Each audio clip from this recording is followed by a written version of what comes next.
In this video guys, nasa mythic placement pa lang ako pero kinampi agad kami sa immortal, kaya naman may nakalaban din kaming dalawang immortal. Grabe ba? Grabing matchmaking ni Tito Monton na yan. Mythic ka tapos ilalagay ka sa immortal, naranasan nyo na ba ito guys? Anyway, naka 4 Benedetta ako dito at gusto yata ni Monton na bumuhat ako ng immortal na kakampi at dumurog ng immortal na kalaban. Anyabang mo, angas mo ah. Anyway, kukunin ko sana dito yung bayawak pero yung kalaban palo sa gold lane at nagdalawan agad kaya naman akin tinulungan. Mythic immortal itong si Nathan at dahil masyado nag-awesome akin na agad mabibigyan. Ayan, balik ka muna sa glory. Baka sa mundo ng mga halimaw ay hindi ka pa kasi ready. Nandito na nga ako sa turtle at akala ko tatalunan ako ng lapo-lapo pero parang nagtatatlong isip pa siya. Akala ko tuloy ako ay maaagawan pa. Mabuti na lang mali ang wrong decision ng kalaban kaya naman sila ay aming mabibigyan. May natalunan pa dito si Tita Gwen, si Lapo-Lapo pala na nagtatago at naninilip sa panty niya. Dahil sa maling wrong decision nila ay pati ang asol na blue buff ay sa akin na mapupunta. Gusto ko lang sana mag-asol na blue buff kaso nagbabardagulan na naman sila sa top lane. At parang inaasar pa sila dito ng mga kalaban at syempre ayoko pa naman na inaapi ang aking mga alagad kaya naman to the rescue agad ako.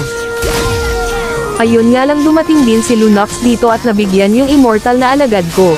Ipaghihiganti ko sana siya kaso may light pa si Lunox kaya ako pa ang nabigyan. Pagkabuhay ko nga ay may nagnanakaw na pala ng asol na blue buff ko. Hindi ko na nga ito naabutan kaya naman si Baxia ang aabutan sa akin. Alam mo ba masama manguha ng hindi sayo kaya dapat pinapalo ka sa puwet.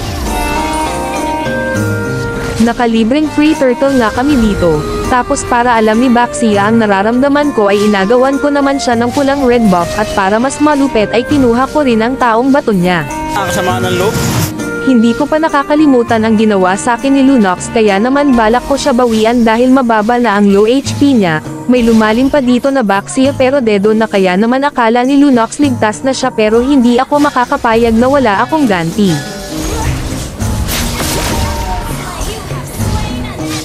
You're rogue.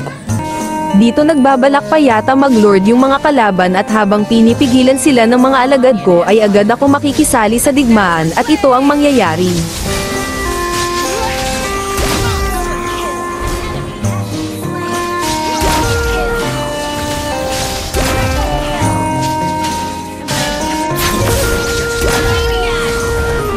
Ang lakas oh! Kaya ayon sa amin na napunta ang Lord. Easy lang pala mga immortal. Kaya naman gagawa ako dito ng malupitang highlights.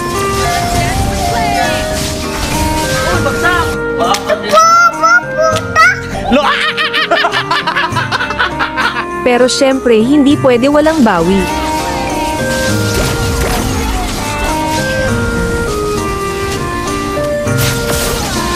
At ayun ubos sila dito. Hindi man lang nila ako napatay. Ako kasi ang tunay na immortal, kaya naman easy win.